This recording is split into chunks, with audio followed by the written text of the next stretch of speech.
Accurate English subtitles available.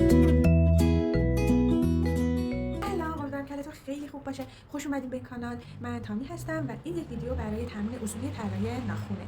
حتما دیدید که تو ویدیوهای دیگه هم از این دسته مفصلی استفاده میکنم برای آموزش دادن. میخوام به صورت علمی و تجربی بگم که چرا روی این دست تمرین میکنم و چه تمریناتی انجام میدم. بچه‌ها، من با این تمرین جواب خوبی گرفتم.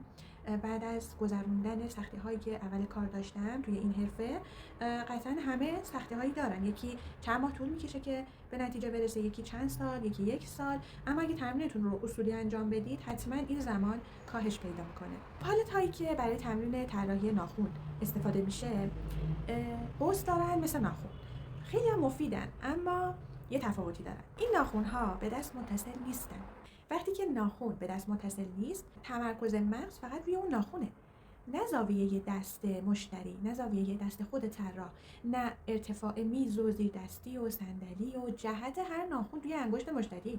مثلا انگشت 60 جهت ناخنش متفاوت از بقیه هست، در حالی که ناخن یه بخشی از ساختار بزرگتره، یعنی انگشت، دست، مچ، موقعیت بدن مشتری.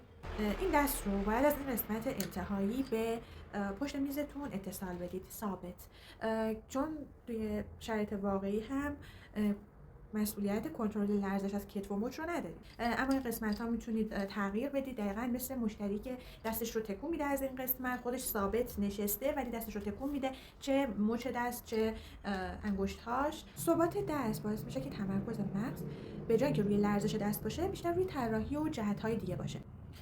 مغز مجبور میشه توی این تمرین چند تا چیز رو با هم پردازش بکنه، هم جهت ناخن‌ها، هم زاویه دست، جهت ناخن‌ها نسبت به چشم، جایگیری دست خودمون برای کنترل بهتر طراحی. اینجا حافظه حرکتی مغز فعال میشه، یعنی مغزمون الگوهای حرکتی واقعی توی سالن رو ذخیره میکنه، نه فقط الگوی حرکتی روی یک ناخن کوچیک. خیلی وقتها خیلی از افراد میرن توی سالن، اوایلش نمیدونن که چه زاویه دستی براشون خوبه، چه ارتفاع صندلی و میزی، اصلا مشکل کجاست، و مجبور میشن حین کار با مشتری اینها رو تست بکنن، آزمایش بکنن. وقتی که مشتری نشسته روبروی شما، هی پوزیشنتون رو عوض میکنید تا یه چیز خوبی از آب در بیاد، زمانتون که از دست میره و اینا که هیچی، ولی همین کاری که میکنید باعث میشه که مشتری متوجه بشه شما راحت نیستی یا شاید هم بلد نیستی. اعتمادش کم میشه، ممکنه که ایرادم بگیره ازتون، چون فهمیده که به کار مسلط نیستید، در حالی که شما باید همیشه اعتماد به نفستون رو حفظ بکنید. وقتی که هم مشتری و هم کارفرما از شما ایراد بگیرن، دیگه حفظ اون آرامش و اعتماد به نفس یه مقدار سخت میشه. وقتی که با دست مفصلی تمرین میکنید، به مرور اصلاحات حرکتی زیادی توی شما ایجاد میشه، از قبل برای فضای واقعی سالن آماده میشید.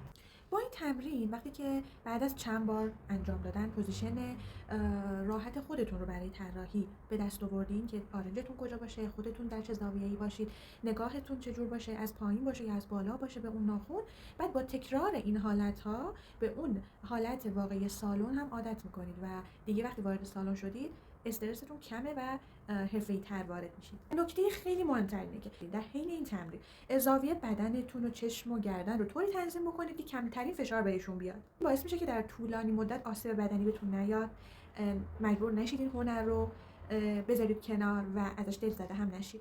پس این دست مفصلی فقط یک ابزار ساده نیست، یک ابزار برای آموزش مغز و آموزش بدن و آینده کاریتونه. حالا مسیر درست مرحله به مرحله تمرین چیه؟ من نسبت به تجربه هایی که داشتم یه سری تمریناتی رو لحاظ کردم و اونها رو انجام میدم. توی مرحله اول اگر تازه کار هستی یا اگر تازه کار نیستی اما کشیدن یه سری طرح‌ها برات سخته، بیا اون عکسی که داری میخوای از روش طراحی کنی رو اول توی کاغذ بکش، با محور کشیدن، محورهای راهنما بکش برای اون تصویر و بعد محورهای راهنما هم توی برگه بکش و شبیه اون طرح رو روی کاغذ پیاده کن. بعد بیا همون طرح رو با حفظ همون محورها توی ابعاد کوچکتر بکش و بعد بیا هی کوچیک بکش تا برسی به ابعاد ناخن. مرحله دوم بیایید هم طراحی ها رو توی پالت ناخن که به دست متصل نیست اجرا بکنید، یعنی قوس داشته باشه اما به دست متصل نیست. تو اینجا هدف اینه که شما استعداد هنریتون به خودتون ثابت بشه و اعتماد به نفستون بره بالا.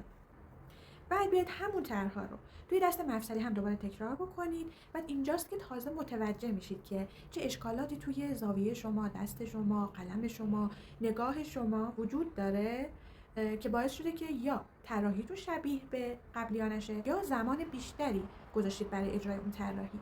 بعد بیاید یه لول بالاتر روی همه انگشتای این دست ناخن وصل کن، کرونومتر بذار و لاکشل زدن صحیح رو با حفظ زمان تمرین کن. بعدش برو سراغ فرنچ زدن سریع.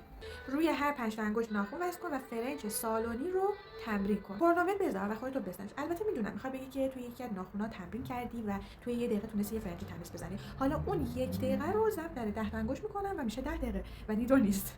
شما فرنچ اول رو میزنی توی یه دقیقه، فرنچ دوم که میخوای بزنی باید چکش کنی با فرنچ قبلی و همین اندازه ها رو چک کردن زمان بیشتری میبره و چک کردن اندازه های 10 انگشت که شبیه به هم در بیاری هم بیشتر زمان میبره. پس حتما این تمرین رو انجام بده. مرحله بعد اینه که کرونومتر بذار، یه ست طراحی کامل رو از اول تا آخر انجام بده. مثلا یه ست پاییزی انتخاب کن، زمستونی، اسپورت، هر چی از توی پینترست، توی هر پلتفرمی که طراحی خیلی قشنگ قرار میدن یکیشو انتخاب کن و 0 تا 100 رو بزن. حتما هم زمان بگیر. بعد بیاید اشکالات مربوط به سرعت خودتون رو یک جا یادداشت بکنید و هر بار اصلاحش بکنید تا به اون سرعت قابل قبول برسید. مثلا ممکنه که طراحی ناخن رو تموم کنید و برید ناخن بعدی.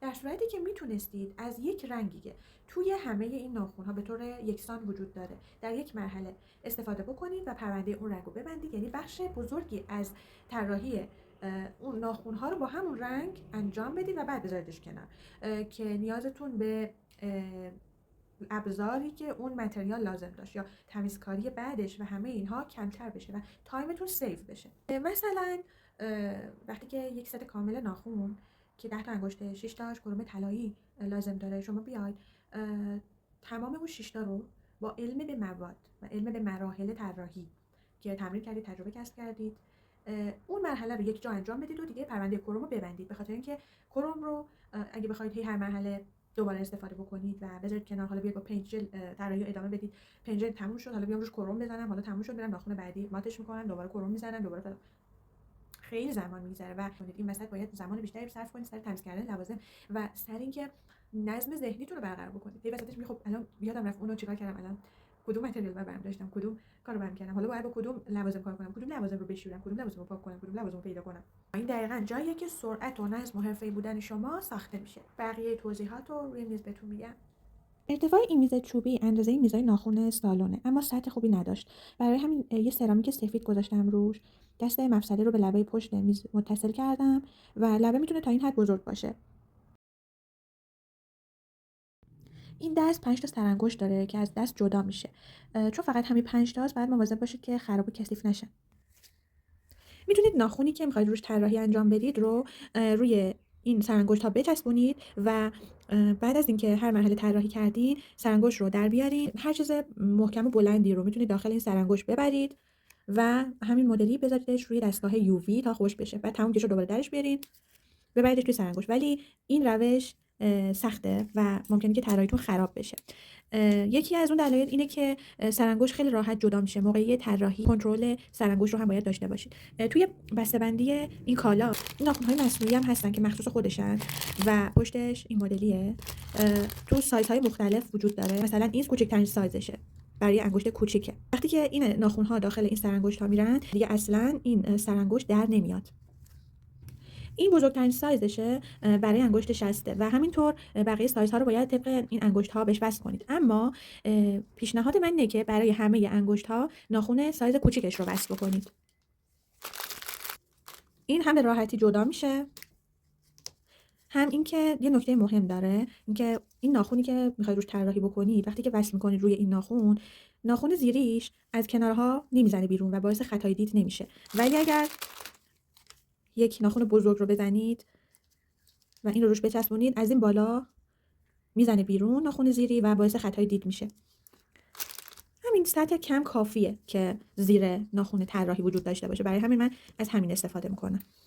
این دست رو بیشتر برای کارآموزای کاشت ناخن تولید کردن. مشکل بزرگش اینه که ناخن‌ها بیرون از سرانگشته، یعنی ریشه و دیواره دور ناخن نیست که بتونن تمرین خیلی پرفکتی باش انجام بدن.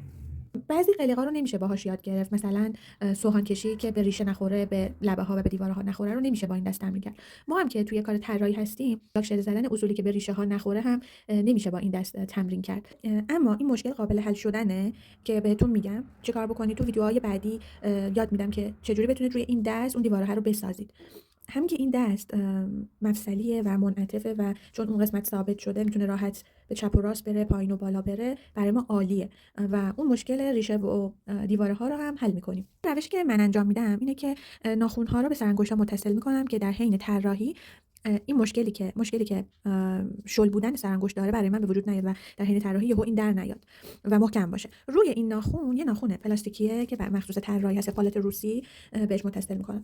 آماده سازی این پالت ها اینطوریه. اگر کثیف باشه مثلا مثل این، بیاید با پد و کلینزر و این پده پاکش بکنید اول، چون نمیخوام لوازم دیگه هم رنگی بشه. بعد این ناخن رو روی دیواره انگشت اشارم قرار میدم و با بافر که یک سطح خیلی نرمی داره و فقط برای از بین بردن براقیت ناخن هست استفاده میکنم که براقیت روی ناخن رو از بین ببرم.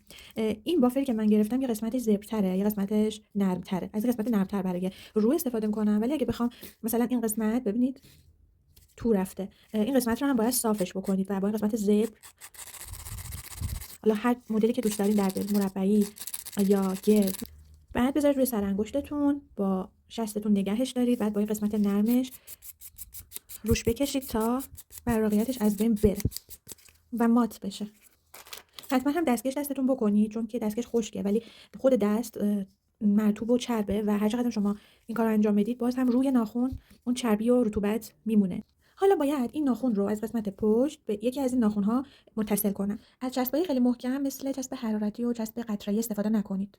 بعضیا از چسب آدامسی استفاده میکنن و چسب دو طرفه هم میتونید استفاده بکنید، اما من از خمیر خشک نشو استفاده میکنم. این بافتش این مدلیه. برای کارهای رزین استفاده میکنن که قالب دور رزین رو با این میسازن و روش رزین میریزن. خوبیش اینه که خاصیتش رو هیچ وقت دست نمیده، خشک نمیشه ولی حالت چسبندگیش همیشه برقراره. اما این چسبای دو طرفه یه قسمتش که استفاده می‌کنید ممکنه که اون خاصیت چسبندگی رو بعد از چند بار استفاده از دست بده و مجبور شید دوباره بخریدش، ولی من با این خیلی راحتم. من چسب آدامسی ندارم و تا حالا استفاده نکردم، چون از اول با همین خمیرای خشک نشو من آشنا بودم. خیلی با اینا اوکی هستم. تو فروشگاه‌هایی که متریال رزین میفروشن وجود داره، با همین اسم سرچ کنید خمیر خشک نشو که هیچ وقت خشک نمیشه و ولی ممکنه که شل یا سفت‌تر بشه به خاطر دمای هوا. شما مقدار زیادی از خمیر رو بزنید مشکلی اصلا پیش نمیاد و تنها مشکلش فقط اینه که کثیف میشه. ممکنه که گرد و غبار کثیفی متریال روی میز و اینا داخلش بره، ولی خاصیتش رو حفظ میکنه همیشه. یه مقدار از این خمیر خشک نشو گردش میکنم، یه مقدار هم با حالت بیضی درش میارم، لولش میکنم که این وسط قرار بگیره. بعد روی ناخن میچسبونم جوری که از اطراف ناخن زیر مشخص نباشه که باعث خط دیدمان نشه. این خمیر هم ماهیت تقریبا چرب و چسبنده ای داره و امکان داره که سطح روی این ناخن هم دوباره چسبنده یا کثیف شده باشه. برای همین وقتی که چسبوندمش فشارش دادم یه بار دیگه آروم روش بافر میکشم، ولی نباید خیلی محکم انجام بدید چون ضربه های خیلی محکم باعث میشه که این خمیر شل بشه.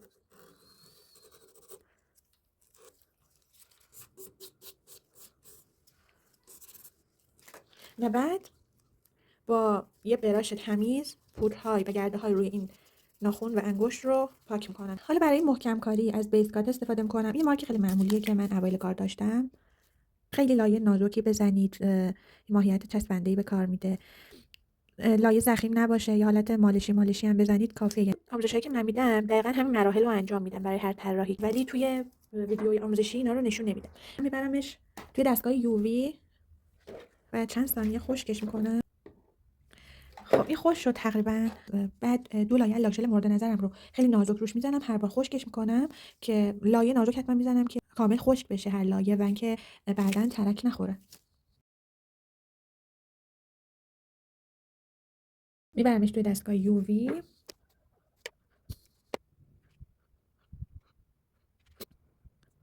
خب خشک شد، دوباره یه لایه دیگه روش میزنم و دوباره میبرم توی دستگاه یووی که آماده طراحی کردن بشه.